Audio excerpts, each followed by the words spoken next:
8:22 de la mañana. Estaba tratando de saber algo que seguramente será lo que muchos uruguayos se preguntan a esta hora, y es, ¿a qué hora se conocerán los resultados de la elección en los Estados Unidos? Y hay justamente un informe sobre esto en Infobae, haciendo un detalle de el horario en el que en otras oportunidades se ha dado a conocer el nombre del presidente. Lo que sucede es que recordemos que tenemos diferentes horas en los Estados Unidos. Y por ejemplo, distintas franjas de uso horario. Exactamente. A veces sucede, dice por ejemplo, que en algunos lugares todavía están votando y ya conocen el ganador en otros. Tan es así la diferencia. Por ejemplo, a partir de las 7 de la tarde, hora del este de los Estados Unidos, cierran los centros de votación en un proceso que es paulatino. Y debido a esos diferentes usos horarios, por ejemplo, Alaska es el último estado en cerrar la elección. Una de la madrugada de horario del este, o sea, de las 7 de la tarde a la 1 de la madrugada, cuando ya es probable que obviamente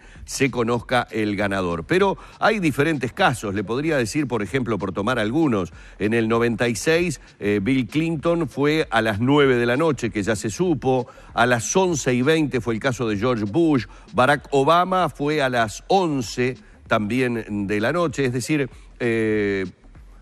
a 4 horas aproximadamente, 5 horas es lo que promedialmente se ha dado. Obviamente si uno va años atrás, la cosa varía. Pero bueno, obviamente que más allá del resultado hay muchas otras cosas para entender o para analizar de una elección que siempre para todos los analistas resulta absolutamente fascinante. Creo que esta tiene características muy especiales que además la hacen históricas. Pero vamos a preguntárselo a Federico Irazábal, que es consultor político y profesor en la Universidad Católica, para saber si realmente esta elección entiende que genera una expectativa diferente. Primero que nada, bienvenido y buenos días. Gracias, Humberto, buen día. Bueno, ¿es distinta esta elección en cuanto a lo que ha generado de interés? No digo solamente para el estadounidense, que se ha polarizado mucho, aparentemente eso es lo que se dice, sino para el resto del mundo y en particular para los latinos. Sin duda que es una elección histórica por múltiples factores, ¿sí? Tal vez el más resonante de todos sea la posibilidad de que una mujer por primera vez ocupe la Casa Blanca.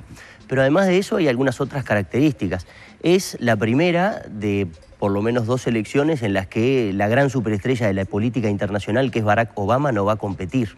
De alguna manera ha estado haciendo campaña, pero creo que todos más o menos vamos a extrañar su ausencia en el futuro, independientemente de quién ocupe la Casa Blanca. Es también histórica por la posibilidad de que un candidato completamente atípico, un casi outsider de la política, por más que compita dentro de la estructura del Partido Republicano, también ocupe la Casa Blanca. Y lo último que lo hace histórica también, y que para mí es el rasgo más tenebroso del asunto, es la impredecibilidad de Donald Trump en la eventualidad de que llegara a ocupar el sillón presidencial norteamericano. Dentro de lo que has seguido, que me imagino debe haber sido prácticamente todos y cada una de las apariciones públicas importantes que tuvieron estos candidatos, y ni que hablar los debates, justamente sobre esa impredecibilidad de Trump te quiero preguntar. ¿Es realmente tan impredecible? ¿Te parece o es parte de un juego mediático que él domina muy bien? Eso ni siquiera lo sabemos muy bien, creo, y eso aumenta su impredecibilidad. Creo que igualmente es un candidato que, de ganar, deberá ajustar mucho su discurso. Yo ayer justamente comentaba con algunos amigos y colegas ante la eventualidad de que Trump ganara y realmente la idea es, bueno, todas estas cosas que prometió que va a hacer, me parece que les va a tener que bajar un par de cambios, ¿no? El muro ya no va a ser capaz que tan extenso, capaz que las deportaciones tendrán que atenuarse y no ser tan estrictas, probablemente su idea de una especie de represión absoluta a los grupos terroristas baje un poco la intensidad, porque hay una parte del establishment que, si bien él no compite dentro del Partido Republicano con tanta chapa de candidato oficial, le va a cobrar algunas cuentas y le va a exigir de alguna manera que se acomode al juego político norteamericano. Tiene el peligro, obviamente, de que es un tipo que viene del mundo de la empresa. Y entonces siempre manejábamos también anteriormente la idea con otros amigos, ¿no?, y colegas de, bueno, ¿qué va a pasar si no le salen 3 o 4 de las primeras cosas? Porque acá no puede cerrar la empresa. No es como en un caso de, bueno, una empresa a uno le va más o menos, ajusta algunas variables, puede eventualmente diferir algunos temas de la producción, cerrar la empresa, parar la producción. Acá es una cuestión mucho más grande que una empresa. Y es uno de los males capaz de este nuevo modelo que se está mostrando en la política, ya no solo en la región, sino en otros lugares del mundo, del político empresario, del político basado en la gestión, claro, que no tiene digamos, un pasado, un trasfondo muy fuerte desde lo ideológico y que lo hace un poco riesgoso e impredecible. Ahora, en el caso de Trump, tú decís que ese discurso, esas ideas, es propio de su impronta, de su forma espontánea de decir, o en definitiva todo lo que está dicho y lo que está suscrito por Trump está pensado y libretado. Creo que es un candidato que se escapa mucho de las manos de los consultores. De hecho, durante la campaña tuvo un par de cambios importantes en su equipo de campaña. Sí. Hubo algunas salidas y cambios en el plantel principal. Creo que es un individuo, ya te digo esto como consultor político, muy difícil para trabajar con él, ¿no? Primero porque tiene mucho dinero. Y entonces, si algo no le gusta de lo que le decís, como en el programa de televisión que tenía, te dice estás despedido, te fuiste y trae a otro. Entonces es un tipo que está bien, su discurso se ha mantenido bastante coherente a lo largo de la campaña. Y creo que en parte es porque es mayormente una creación propia. Me parece que la idea acá contraviene un poco la idea esa de que también es un poco fantasiosa en la gente, ¿no? De que los consultores políticos y el marketing político fabrican un candidato y entonces agarran un individuo que es de piedra y lo transforman en una figura atractiva. No, en este caso me parece que es al revés. Es un individuo que se metió dentro del sistema. Y ahora el voto a Donald Trump es un voto a la figura de Donald Trump que ha construido en el sistema y que se metió en el sistema, como decís, ¿o es el voto republicano que no se mueve? Ese republicano vota republicano y punto. Hay de todo. Hay estados donde el voto republicano se mantiene, ¿no? Si vos mirás, hay una parte... Ponen un mono de candidato y el mono es el voto. El republicano vota republicano. Es decir, hay una serie de estados ahí que si empezás a contar desde la izquierda del mapa, ¿no? La segunda fila, más o menos, lo que no es California, Oregon y el estado de Washington, que son demócratas, el resto más o menos todo hasta abajo, hasta la frontera, digamos, hasta Nevada, Nuevo México, Texas, etcétera, se vuelve todo rojo el mapa, ¿no? Que es republicano. Hay 16 estados donde Trump está sólido y seguro, frente a 9 donde solamente Clinton está sólida y seguro. Después hay otros estados que más o menos se amacan, ¿no? Pero la idea es que hay acá un voto a favor de la figura de Trump, porque Trump también encarna una idea de ese hombre norteamericano que se hizo a sí mismo, ¿no? Que hizo su fortuna. Sí, el famoso sueño americano. El sueño americano, ¿no? No solamente lo que intenta representar, sino que a nivel de sus discursos lo que ha dicho que es lo que le quiere devolver a los Estados Unidos. Es decir, hacer América grande de nuevo. Exacto. Creo que acá uno tiene, más allá de simpatías o no, que no olvidarse que el presidente es para los estadounidenses, independientemente de que diga esto sobre los latinos o aquello sobre tal cosa. Él busca, me imagino yo, agradar el oído del norteamericano que va a votar. Sin duda, pero además de esto hay una cuestión que nosotros desde fuera tampoco la vemos, ¿no? A todos nos pasa cuando salimos, vamos aunque sea a Buenos Aires, nos preguntan, ¿de dónde sos? De Uruguay. Y Mujica esto, y Mujica lo otro, y es una especie de figura internacional con un prestigio enorme.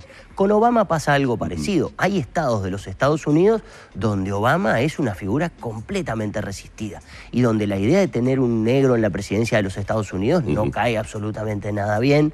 Muchas de sus reformas, además, son vistas prácticamente como las de un comunista, ¿no? Obama ha sido tratado de comunista por muchos dirigentes del Partido Republicano. Hay estados, no olvidemos, de los Estados Unidos que son muy conservadores, muy aferrados a cuestiones religiosas. Hay toda una zona que los norteamericanos llaman el Bible Belt, el cinturón de la Biblia, ¿no?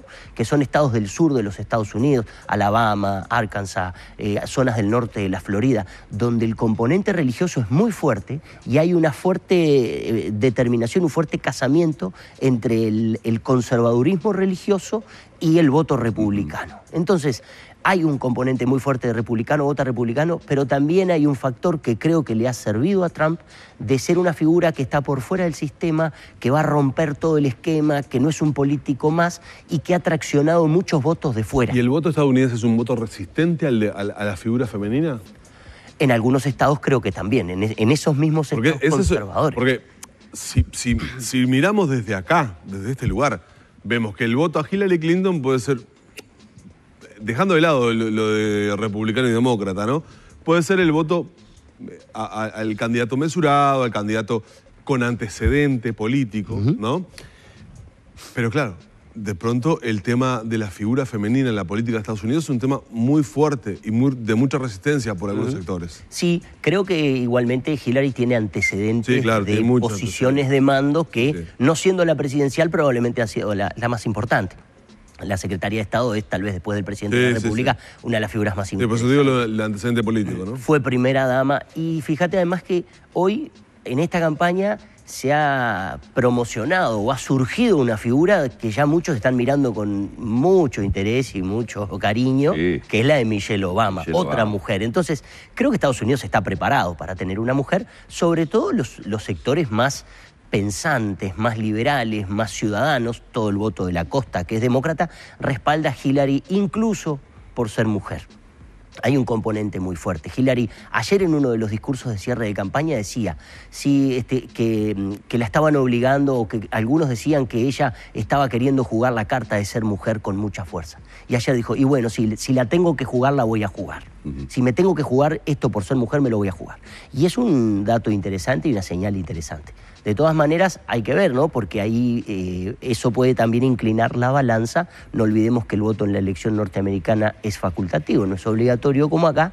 Y entonces depende de cómo esté el tiempo, eso depende de quiénes vayan a preguntarte. votar. Un menor caudal electoral, un menor caudal de personas yendo a las urnas, ¿a quién favorece? Y una mayor afluencia, ¿a quién? ¿Más o menos hay una idea de eso? Depende mucho de los estados, pero en general yo diría que si va menos gente a votar, va a depender en cada uno de los estados. En algunos estados, por cierto, va a favorecer a Trump. Ayer estaba mirando datos de Carolina del Norte, donde es uno de los estados también que está en disputa, ¿no? Es uno de los estados clave. Hay 3 claves que son Florida, Nevada y Carolina del Norte, que ninguno lo tiene asegurado y están casi que empatados, ¿no? Y ahí está la definición de la elección. Y en Carolina del Norte estaban viendo ayer que en las instancias de voto anticipado, que son por carta o en algunos mecanismos que acá no tenemos, se estaba notando que había una menor afluencia de población negra. Y eso de alguna manera beneficiaba a Donald Trump. En algunos otros estados también pasa que si van a votar menos latinos, el voto a Trump se hace más fuerte y más sólido. No olvidemos además que estas elecciones se ganan por estado. Es decir, que no importa la cantidad de votos absolutos que vos tengas en el total del país. Es la sumatoria de estados. Hay que ganar los estados clave, que son además los que tienen más votos en el colegio electoral. Claro. Entonces, tenés que pelear esos votos, porque además hay solamente 2 estados donde el ganador del estado no se lleva todos los votos. Acá no hay posibilidad de proporcionalidad ni de reparto de cargos. El que gana un estado con 10 miembros y lo gana por un voto, se lleva los 10 miembros. Se lleva los 10 y vos miembros, podés tener una diferencia igual, si no, de 9-1 en otro estado que da 2 miembros y tampoco te va a servir de mucho. Claro. Porque son solo 2 votos en el colegio electoral. Federico, hoy temprano en la mañana escuchaba a un periodista, analista político español, pero que se afiliaba a la teoría de varios analistas estadounidenses, que mirando desde afuera lo que había sido el comportamiento desde las internas de las diferentes encuestadoras, entendían que la forma en que acomodaron los números a último momento es porque comenzaron a darse cuenta que la diferencia que Trump tenía era mayor. Es decir, en esa historia que hacían de la interna, y recuerdo de haber tenido varios días aquí en los que íbamos anunciando que Trump iba lentamente ganando, pero a ver, lo hacíamos hasta con una sonrisa socarrona, como diciendo, no va a ser el candidato. Cuando finalmente fue el candidato, los números comenzaron a cambiar y existen quienes entienden que en realidad los números de Trump eran mucho mejores desde el principio, pero que debido justamente a toda esa cuestión mediática, a sus apariciones, a sus desbordes, a sus permanentes salidas, digamos, bueno, ahora para despedirse ha dicho claramente entre una de sus frases que va a terminar con la clase política corrupta, o sea, colocándose de la línea de la política para acá. Entonces, como que hay un acomodar, porque terminamos en un empate técnico que muchos meses atrás nadie hubiera imaginado. No hubiéramos previsto esto, nadie hubiese dicho que esta elección iba a terminar de manera tan reñida e incluso con chances de que Trump sea candidato. Yo recordando al gran Luis Eduardo González, ¿no? Que en su momento dijo que apostaba una hamburguesa y después terminó diciendo que no apostaba ni una torta frita. Creo que nadie se anima a hacer ningún pronóstico serio y jugarse la ropa y decir vas a tal o cual candidato. Algunos desearemos que sea Hillary, otros desearán que sea Trump, pero en definitiva creo que es muy difícil de predecir. De todas maneras, creo que en el caso que planteas, Humberto, es que operan ahí dos efectos, ¿no? Creo que hay un efecto que a medida que la campaña se va calentando y van apareciendo nuevas propuestas, gente que no tenía pensado votar, vota. Claro. Y entonces esa gente que no tenía pensado participar, que muchas veces además es gente de baja calificación, gente más o menos rezagada del sistema, gente que está por fuera de la cuestión, participa. Y ese tipo de características demográficas favorece a Trump. El otro día veía un mapa muy interesante en una nota del Washington Post que jugaba un poco con los resultados de las encuestas y decía, por ejemplo, si en Estados Unidos votaran solamente los hombres blancos que tienen educación secundaria o menos, y mostraba todos los estados donde ganaba Trump, era casi en todo el mapa, ¿no? Y decía, por ejemplo, si en Estados Unidos votaran solamente mujeres de educación universitaria, era casi todo el mapa de Hillary Clinton, ¿no? Iba ajustando un poquito esos resultados. Bueno. Y ahí entonces se ve como el electorado, además, los norteamericanos tienen esa cosa maravillosa que segmentan todo y cuantifican todo y saben cuántos negros votan y cuántos latinos votan y cuántas minorías votan. Lo tienen todo muy ajustado, ¿no? Entonces nos permite ese análisis de microdatos muy interesante. Pero creo que un factor que empezó a pesar es ese de mucha gente que se empezó a volcar hacia la idea de poder votar, ¿no? Decir, bueno, voy a votar para cambiar esto. Trump ha jugado mucho con el empoderamiento del ciudadano. Aparte de esa frase que decías de ayer de la campaña, otra de las frases del cierre fue hagamos justicia en las urnas, ¿no? Esa fue durísima, ¿no? Una cuestión de el pueblo tiene que hacerle pagar a estos lo que han estado haciendo mal estos años, ¿no? Sí. Creo que hay una cuestión ahí de que Trump ha crecido, pero además también hay otro, el segundo de los efectos que me parece que opera es el de lo que se conoce en comunicación como la espiral de silencio, ¿no?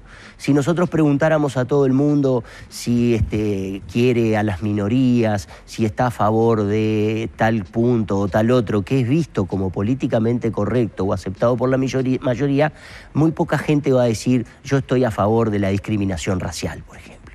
Sin embargo, el día que tienen que ir a votar silenciosamente y en secreto, ¡pum!, van y votan.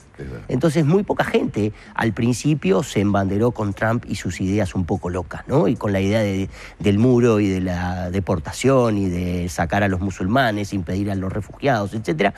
Pero en el fondo capaz que algunas ideas le empezaron a gustar y dijo, bueno, no lo veo tan mal. Y con el tiempo se fue convenciendo, solidificó su opción de voto, pero en la encuesta le da como vergüenza decir que va a votar a Trump. Claro. Y el día de la elección va y vota.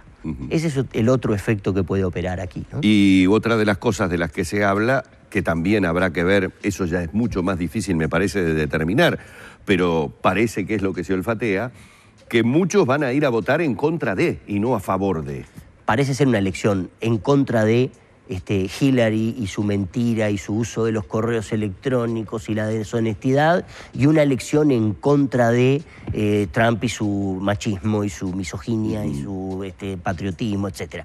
Pareciera que la elección se ha definido en contra de y no a favor de, en parte porque los dos tienen muchos puntos oscuros y francamente son bastante malos candidatos cualquiera de los dos. Entonces no hay nada que haga que uno se enamore de Hillary Clinton, que es una mujer distante, bastante asquerosota, ¿no? Como media estirada, y que representa mucho del establishment norteamericano, ¿no? Tiene a todo Wall Street atrás, tiene a la prensa. Solamente hay 2 diarios en Estados Unidos que dijeron voy a apoyar a Donald Trump. El resto todos apoyaron a Hillary. Es casi que si esto pasara acá en Uruguay, la gente estaría como loca, ¿no? Pero todos los canales de televisión, todos los diarios haciendo campaña además alevosamente a favor de Hillary Clinton, ¿no? Entonces, eso a mucha gente tampoco le gusta. Y Trump, qué decir, ¿no? De sus excesos y sus disparates, ¿no? ¿Y es lo mismo para el sur que gane Trump o que gane Clinton? Sin duda que no, y eso es un tema interesante. Ayer había una encuesta que hizo Cifra acá en Uruguay y preguntaba quién prefería que ganara, ¿no? En la elección norteamericana, y la gente está volcada obviamente masivamente a Hillary porque tenemos esa empatía, porque creo que hay un efecto Obama muy fuerte, porque Trump nos asusta con sus prédicas y su locura. Pero tradicionalmente, históricamente, el Partido Republicano ha tratado mucho mejor a América Latina que el Partido Demócrata. Es decir que, si bien, y con esto capaz que me excedo un poco en lo que digo, porque también ese muy buen tratamiento y mucha preocupación del Partido Republicano nos ha costado también en América Latina momentos muy oscuros. Pero digamos que quitando toda esa faz nefasta del apoyo a los golpes de Estado y esas otras cuestiones, en temas comerciales, en temas de apertura y de cooperación para el desarrollo, los gobiernos republicanos han sido un poquito más benevolentes que los demócratas. De todas maneras, el interés de Estados Unidos hoy está puesto en un 90% en Asia, para frenar un poco la influencia china, y un poquito en Europa, en la zona de Europa del Este para Rusia, y América Latina no figura en absoluto en la agenda de ninguno de los dos como prioridad. Muy bien. Federico, te vamos a liberar porque sabemos que hoy tenés varios compromisos, te queremos agradecer mucho. ¿Cómo es tu horario? ¿Cómo pensás transcurrir el día? Porque me imagino que vas a estar muy atento a los resultados. ¿Y en qué momento te parece que se puede definir? ¿En qué horario? Yo ¿A partir creo que, de qué estados? Bueno, en la medida en que nos vayamos corriendo hacia el este, Sí. la elección va a ir perdiendo un poco de gracia, ¿no? Ay. Salvo por Nevada. Porque ya sabemos que los estados que están más fuera del uso horario, digamos, o más despegados del uso horario central, No van a incidir. No inciden, que son Alaska, California, Claro. Oregon y Washington, que de alguna manera son los tres últimos demócratas y el primero republicano. Pero creo que lo lindo, la carne va a estar en Florida, que más o menos está en nuestro horario, o sea, en nuestro uso horario, o sea que tal vez a las 9 de la noche tengamos alguna idea un poquito mejor de cómo va a estar. ¿Y cómo la voy a vivir? Creo que con un ojo en la actividad diaria, de la que uno no se puede despegar, y mirando de costadito la elección norteamericana. Espero hoy llegar temprano de clase en la noche y tener la posibilidad de seguir un poco más por cable o detenidamente. por los noticieros un poco las notas. Muy bien, hemos estado junto a Federico Irazábal, que es consultor político y profesor de la Católica. Ha sido un placer tenerlo en esta mañana de Arriba Gente. Que tengas un buen día, Federico. Gracias, igual para Gracias, ustedes. Muchas gracias.